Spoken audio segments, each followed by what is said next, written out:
Samsung S23, one of my favorite smartphones of 2023, even 2024 में भी ये मेरा फेवरेट स्मार्टफोन रहा। मैंने बहुत सारे लोगों को ये रेकमेंड करा, अपने फैमिली मेम्बर्स एंड अपने फ्रेंड सर्कल में भी बहुत सारे लोगों ने मेरे कहने पे ये फ़ोन परचेज करा, बट अब बेच दिया। एक्चुअली ये फ़ोन मेरा नहीं था, मेरे ब्रदर का था और मेरे मना करने पे भी उसने अपने S23 को One UI 7 पे अपडेट कर लिया। अपडेट करने के बाद लेट्स जस्ट से कुछ इश्यूज ऐसे थे जो थोड़े से अनोइंग थे। फॉर एग्जांपल, कभी कभी जब फ़ोन को अनलॉक करते थे तो फिंगरप्रिंट स्कैनर रजिस्टर करने के बाद 4 से 5 सेकंड ले रहा है। ऐसा हर बार नहीं होता, कभी कभी हो रहा है, बट इरिटेट हो गया था वो इस चीज़ से। बैटरी थोड़ी जल्दी ड्रेन हो रही थी। इवन दो अपडेट करने के बाद सारा बैकअप ले लिया था लैपटॉप में, उसके बाद फ़ोन को रीसेट भी कर दिया था। उससे बैटरी बैकअप इंप्रूव तो हुआ, बट कोई टास्क आप ऐसा परफॉर्म कर रहे हो ना जो थोड़ा इंटेंस हो, लाइक आप गेमिंग कर लो या थोड़ी देर कैमरा यूज़ कर लो, इस केस में बैटरी थोड़ी जल्दी ड्रेन हो रही थी। और S23 का बैटरी बैकअप हमेशा से ही डिसेंट सा रहा है, हमेशा से कोई बहुत अच्छा नहीं रहा। अब जल्दी बैटरी ड्रेन होगी ऐसे में तो पहली बैटरी बैकअप कुछ खास नहीं है, तो इशू था एक। दूसरी चीज़, चार्जिंग स्पीड थोड़ी सी स्लो हो गई थी और ऐसे कुछ थोड़े बहुत इश्यूज और भी थे। लो लाइट में पिक्चर्स क्लिक करी तो थोड़ी सी क्वालिटी ऐसा फील हुआ डाउनग्रेड हुई है, बट इसके ऊपर मैं कोई अभी कमेंट नहीं करूंगा। उसके लिए मुझे एक एक्चुअली में S23 चाहिए जो One UI 6.1 पे चल रहा हो, एंड तब जब सैम्पल्स कंपेयर होंगे तभी एक क्लियर आंसर मैं दे पाऊंगा। बट फिलहाल ये कुछ रीजंस इनफ थे S23 को अभी सेल करने के। इसकी वैल्यू भी ठीक ठाक मिल रही थी, 256 GB वेरियंट था एंड 28 से 30,000 रुपीज़ इस फ़ोन के मिल रहे थे। तो मैंने कहा बेचते। वो मेरे से डिस्कस कर रहा था कि अब क्या करना चाहिए। एंड रिसेंटली हम बहुत सारे फ़ोन्स टेस्ट कर रहे हैं रिव्यू के लिए, लॉन्ग टर्म रिव्यूज़ के लिए, जिसमें से OnePlus 13 एक है जो यूज़ करने में बहुत अच्छा लगा। मेरे ब्रदर ने भी इसको यूज़ करा तो वो बहुत इंप्रेस था इस फ़ोन से। एंड दूसरा, मैं खुद पर्सनली बहुत टाइम से Xiaomi 15 यूज़ कर रहा हूँ एंड 55,000 रुपीज़ का Xiaomi 15 मिल जाता है ऑफलाइन में, जो एक बहुत अच्छी वैल्यू प्रोवाइड करता है क्योंकि फ़ोन ओवरऑल बहुत अच्छा है। OnePlus 13 65,000 रुपीज़ का मिल जाता है। तो एक चीज़ इस बार क्लियर थी कि फ़ोन के ऊपर 1 लाख रुपये, 80,000 रुपये स्पेंड नहीं करने, क्योंकि ये जो चाइनीज़ मैन्युफैक्चरर के स्मार्टफोन्स हैं ये बहुत अच्छी वैल्यू प्रोवाइड कर रहे हैं 55-60,000 रुपीज़ में। Oppo Find X8 is one of them, बहुत अच्छा फ़ोन है वो भी। मैंने उसको बोला कि तेरा यूजेज कैसा है, एंड ही वॉज लाइक यार इंस्टाग्राम स्नैपचैट आजकल ज़्यादा यूज़ हो जाता है, उसके अलावा वीडियोस थोड़ी बहुत रिकॉर्ड करनी होती है, फ्रंट कैमरा से भी कई बार अपनी वाइफ के साथ घूमने जाता है तो थोड़ी बहुत वीडियोस रिकॉर्ड कर लेता है, दिन में थोड़ी बहुत वीडियो कॉल्स भी होती हैं। अब इस तरीके के यूजेज को दिमाग में रखते हुए मुझे एक चीज़ क्लियर थी कि इसको आईफोन परचेज करना चाहिए। एंड आईफोन में iPhone 16 एक बार को उसने सोचा, बट मैंने मना कर दिया बिकॉज Samsung S23 कमाल की 120 हर्ट्ज OLED डिस्प्ले के साथ आता है। एंड अगर आप में से भी कोई एक बार कोई भी एंड्रॉयड फ़ोन या कोई भी स्मार्टफोन 120 हर्ट्ज पे यूज़ कर चुका है, देन 60 हर्ट्ज पे आप मूव करोगे तो आपको क्लियरली डिफरेंस नोटिस होगा कि नॉर्मली ऐप्स में स्क्रॉल करते टाइम भी फ़ोन स्लो फील होता है। देन सॉल्यूशन क्या था, अगर प्रो मॉडल पे जाते हैं जिसमें 120 हर्ट्ज की डिस्प्ले आती है आईफोन में, तो उनके लिए 1 लाख रुपीज़ मिनिमम स्पेंड करने पड़ रहे थे।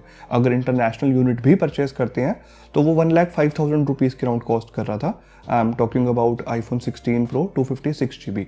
बट उतने पैसे जैसे कि बताया जस्ट एक आईफोन के लिए, मतलब ऑलमोस्ट डबल अमाउंट है कंपेयर करें OnePlus 13 से या Xiaomi 15 से, तो उतने स्पेंड करने ही नहीं थे। Then we decided second hand iPhone purchase करते हैं। iPhone 16 Pro रीसेल वैल्यू अच्छी है तो वो 85,000 रुपीज़ से कम में मिल नहीं रहा था, लेना 256 GB वेरियंट ही था। देन iPhone 15 Pro परचेज करने का प्लान करा, जो ऑब्वियसली आउट ऑफ वारंटी थे सारे, 1 साल से ज़्यादा हो चुका था। और iPhone 15 Pro 128 GB variant 60,000 rupees का भी मिल रहा था बहुत अच्छी कंडीशन में, बट लेना 256 GB वेरियंट था। एंड परचेज कर लिया iPhone 15 Pro 256 GB variant which is out of warranty 67,000 rupees में। एंड ये पहला फ़ोन है जो आउट ऑफ वारंटी मैंने परचेज करा है। इससे पहले मैंने सेकेंड हैंड फ़ोन्स परचेज करे हैं, बट ये पहला आईफोन है मतलब जो आउट ऑफ वारंटी है, बिकॉज इनमें अगर कोई इशू आ जाए तो रिपेयर कॉस्ट बहुत हायर साइड पे होती है। बट रिस्क ले लिया। रिस्क लेने का रीज़न ये भी था कि 2-3 फ़ोन्स देखे थे एंड ट्रस्ट में, अगर आप सेकेंड हैंड आईफोन परचेज करने का प्लान कर रहे हो तो ये एक अलग ही टास्क है। यहाँ पे आप बहुत ईजिली बेवकूफ़ बन सकते हो।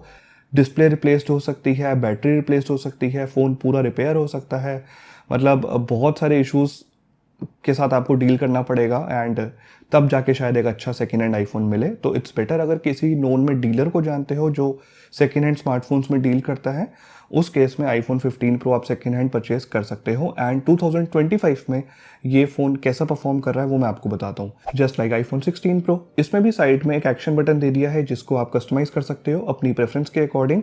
उसके अलावा फ़ोन का डिज़ाइन बहुत प्रीमियम लगता है आज भी देखने में एंड बहुत एलिगेंट डिज़ाइन के साथ आता है। इस फ़ोन को जब भी आप देखोगे आपको ये अच्छा ही फील होगा बिकॉज लुक्स सिंपल सी हैं बट स्टिल फ़ोन अट्रैक्टिव लगता है। साइड का फ्रेम पहले ग्लॉसी आता था स्टेनलेस स्टील, अब टाइटेनियम का है और मैट फिनिश के साथ है तो फिंगरप्रिंट्स नहीं आते। एंड सैमसंग S23 की तरह आईफोन 15 प्रो भी 6.1 इंचेस की डिस्प्ले के साथ आता है तो इन हैंड फील भी बहुत अच्छी है, काफ़ी कॉम्पैक्ट फील होता है ये। और जो भी टास्क परफॉर्म करने थे, जिस तरीके का यूजेज था, ये एक परफेक्ट फ़ोन फील हुआ। अब इसकी जो बैटरी हेल्थ थी वो 89% है। उसके बाद भी ये फ़ोन जो बैटरी बैकअप दे रहा है वो मैं इतना कह सकता हूँ कि सैमसंग S23 One UI 7 पे ऐसा बैटरी बैकअप तो नहीं देता था। S23 को ऑलमोस्ट 1.5-2 साल हो गए थे और आईफोन 15 प्रो भी जो परचेज करा है ये 1.5 साल पुराना है। बैटरी हेल्थ 89% की है बट इसको अगर मॉर्निंग में 9 बजे चार्ज करके यूज़ करना स्टार्ट करते हैं, जो भी डेली टास्क होते हैं वो सब परफॉर्म करते हैं, तो इवनिंग में 7 से 8 बजे तक इसकी बैटरी ईजिली चलती है। एंड ये मैं हैवी यूजेज पे बता रहा हूँ, ये मैं आपको तब बता रहा हूँ जब फ़ोन सारा दिन 5G से कनेक्टेड था, वाईफाई पे ऐसा ज़्यादा फ़ोन यूज़ नहीं हुआ। उसके बाद भी बैटरी बैकअप 89% पे ठीक दे रहा है। अगर बैटरी हेल्थ 85% से नीचे चली जाती है उस केस में बैटरी रिप्लेस करनी ही पड़ेगी बिकॉज तब बैटरी जल्दी ड्रेन होगी एंड उसके लिए हम लोग तो मेंटली प्रिपेयर्ड थे। अपार्ट फ्रॉम दैट इसमें जो XDR OLED डिस्प्ले दी है वो हाई रिफ्रेश रेट के साथ आती है, very good for content watching. Colours बहुत अच्छे हैं, डीप ब्लैक्स देखने को मिलते हैं एंड एप्पल ने कलर कैलिब्रेशन बहुत अच्छी करी है। अगर कोई सब्जेक्ट है फ्रेम में, स्किन टोन्स वगैरह बहुत नेचुरल देखने को मिलती हैं। स्टीरियो स्पीकर्स इतने अच्छे हैं कि ओवरऑल कंटेंट वॉचिंग का एक्सपीरियंस और भी ज़्यादा एनहांस कर देते हैं। There really were the dark times. Maybe they didn't start this war. Maybe, but बात करूँ अगर परफॉर्मेंस की, A17 Pro बायोनिक चिप दिया गया है, iOS वर्जन 18.4 पे रन कर रहा है एंड फ़ोन बिल्कुल फ्लॉलेस वर्क कर रहा है। नॉर्मल टास्क इजीली हैंडल करता है, फ़ोन में कोई लैग नहीं है। 120 हर्ट्ज की इसमें डिस्प्ले मिलती है तो जो BGMI जैसी गेम्स हैं उनको आप हाई ग्राफिक सेटिंग्स पे बहुत अच्छे से खेल सकते हो। जब टेस्ट करा तो बढ़िया गेमिंग हो रही थी एंड ओवरऑल मतलब बहुत सेटिस्फाइड हूँ परफॉर्मेंस से, कोई दिक्कत नहीं है। मेरे ब्रदर को बहुत अच्छा लगा ये, मैंने भी यूज़ करके देखा तो मुझे भी परफॉर्मेंस को लेके ऐसा कोई कंसर्न था ही नहीं बिकॉज ये चिपसेट्स काफ़ी केपेबल है। The best part is phone बहुत जल्दी थ्रॉटल नहीं कर रहा, बहुत जल्दी हीट नहीं हो रहा। जब ये फ़ोन लॉन्च हुआ था तब करता था heat but then software updates दे के एप्पल ने फिक्स कर दिया। अब रिसेंटली जो अपडेट्स पुश करे हैं उसके बाद भी ऐसा फ़ोन ज़्यादा हीट नहीं हो रहा। मैं ये नहीं कहना चाहता इस वीडियो में कि मेरे को सैमसंग के फ़ोन्स में ट्रस्ट नहीं है कि अपडेट करने के बाद इश्यूज आते हैं। लेट्स से आप कोई भी एंड्रॉयड फ़ोन यूज़ करते हो तो उसमें अपडेट्स के बाद इश्यूज आ रहे हैं, तो मैं किसी भी स्मार्टफोन ब्रांड पे ऐसा ट्रस्ट नहीं करता, चाहे वो एप्पल क्यों ना हो। बट फिलहाल अपडेट करने के बाद फ़ोन ठीक चल रहा है तो ये चीज़ मेंशन करना मुझे ज़रूरी लगा। और ऐसा भी नहीं है कि आईफोन में अपडेट्स के बाद दिक्कत नहीं आती। मेरे कुछ फ्रेंड्स आईफोन 12 प्रो यूज़ कर रहे हैं, इवन आईफोन 13 प्रो यूज़ कर रहे हैं एंड चार्जिंग पे लगा के जब भी वो गेमिंग करती है तो फ़ोन पहले लैग नहीं करता था, अब बहुत ज़्यादा लैग कर रहा है एंड नॉर्मल टास्क परफॉर्म करते टाइम भी आईफोन 12 प्रो ऑलमोस्ट अब अनयूजेबल हो चुका है। फ़ोन में ऐसे लैग हैं जो पहले कभी नहीं थे। तो मे बी एप्पल भी चाहता है कि बहुत हो गया यार, आईफोन 12 प्रो कितना चलाओगे, करो अपग्रेड, थोड़े पैसे और दो हमें। सेम आईफोन 13 प्रो के साथ भी अपडेट्स के बाद परफॉर्मेंस में डाउनग्रेड देखने को मिला है। तो आजकल कुछ इसी तरीके की स्ट्रैटेजी स्मार्टफोन ब्रांड्स फॉलो कर रहे हैं। बट आईफोन 15 प्रो की जहाँ तक बात रही तो अभी ये iOS वर्जन 18.4 पे चल रहा है एंड इसको iOS 19 पे शायद मेरा ब्रदर अपडेट नहीं करेगा बिकॉज इतना अच्छा चल रहा है फ़ोन, तो थोड़े बहुत एक्स्ट्रा फीचर्स, थोड़ी बहुत यूज़र इंटरफेस में चेंजेस के पीछे फ़ोन को अपडेट करने का कोई सेंस नहीं बनता। एटलीस्ट ये फ़ोन 2 साल ऐसा ही और चल जाए। बैटरी करा लेंगे इसकी रिप्लेस जब हेल्थ 85% से नीचे जाएगी, बट बिना अपडेट करे यूज़ करना बेस्ट ऑप्शन रहेगा। अगर आप ये सोच रहे हो कि इस फ़ोन की कैमरा क्वालिटी कैसी है, देन मैं आपको याद दिला देता हूँ। आईफोन 15 प्रो सीरीज़ लॉन्च हुई थी सैमसंग S24 अल्ट्रा के साथ 2023 में एंड इसकी कैमरा सैम्पल्स आप देखो। मैंने iPhone 15 pro, S24 ultra, Xiaomi 15 and Vivo X200 से ये पोर्ट्रेट शॉट कैप्चर करा टेलीफोटो लेंस का यूज़ करके एंड 3 फ़ोन्स में तो इमेजेस अच्छी आई है, मतलब नॉइज़ काफ़ी कंट्रोल में है, स्किन टोन्स आईफोन और वीवो में ज़्यादा नेचुरल लग रही हैं, थोड़ी सी वार्म टोन है जो एक बहुत ही स्किन के टेक्सचर को नेचुरल लुक दे रही है।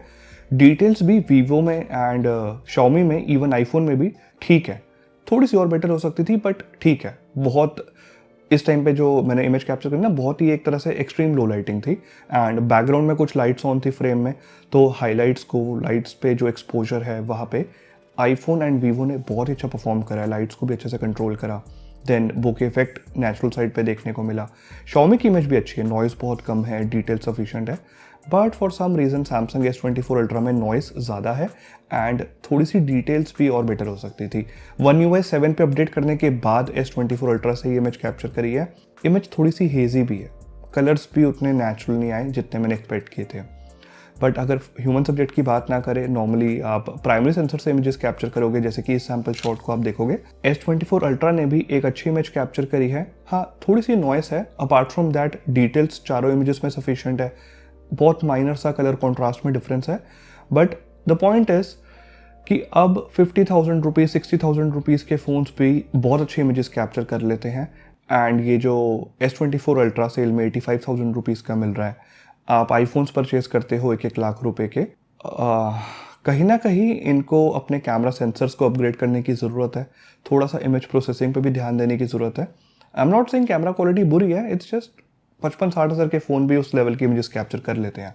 हाँ, क्या नहीं कर पाते वो है आईफोन 15 प्रो जैसी या और भी कोई आईफोन हो वैसी वीडियोस नहीं रिकॉर्ड कर पाते। फॉर एग्जांपल S24 अल्ट्रा के साथ ये साइड बाय साइड आप देखोगे, वीडियो में कंपेयर करूंगा, जो फोकस शिफ्टिंग है एंड जब आप मूव कर रहे हो फ़ोन को तो एक्सपोजर जो शिफ्ट होता है वो बहुत स्मूथली होता है आईफोन में एंड फोकस शिफ्टिंग भी ऑन पॉइंट है आईफोन में। बाकी दोनों वीडियोस में अगर देखोगे तो नॉइस भी थोड़ी सी कम है आईफोन की वीडियो में। तो वीडियोस रिकॉर्ड करने के लिए आज भी आईफोन एक बहुत ही कंसिस्टेंट कैमरा सेटअप के साथ आता है। नो मैटर आप प्राइमरी सेंसर से कर रहे हो, अल्ट्रा वाइड से कर रहे हो या टेलीफोटो लेंस से कर रहे हो।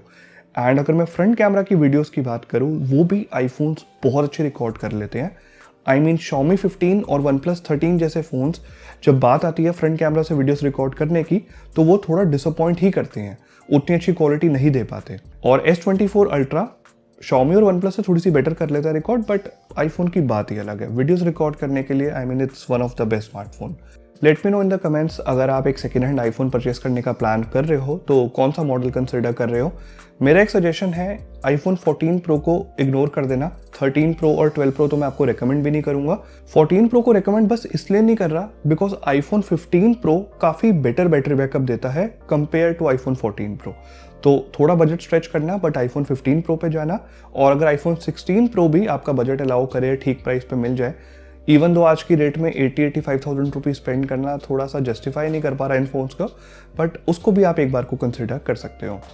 बाकी आप ऑलरेडी अगर आईफोन यूज़ कर रहे हो देन लेट मी नो आपका मॉडल कौन सा है, किस सॉफ्टवेयर वर्जन पे चल रहा है एंड फ़ोन अपडेट के बाद परफॉर्म कैसा कर रहा है। इससे जो लोग बाकी देखेंगे वीडियोस, उनकी हेल्प होगी। यहाँ तक वीडियो देखी है, प्लीज़ सब्सक्राइब करके सपोर्ट करना एंड वीडियो को लाइक कर देना। कुछ ऐसा लगे जो दोस्तों को शेयर करना चाहिए वीडियो को, तो कर देना शेयर।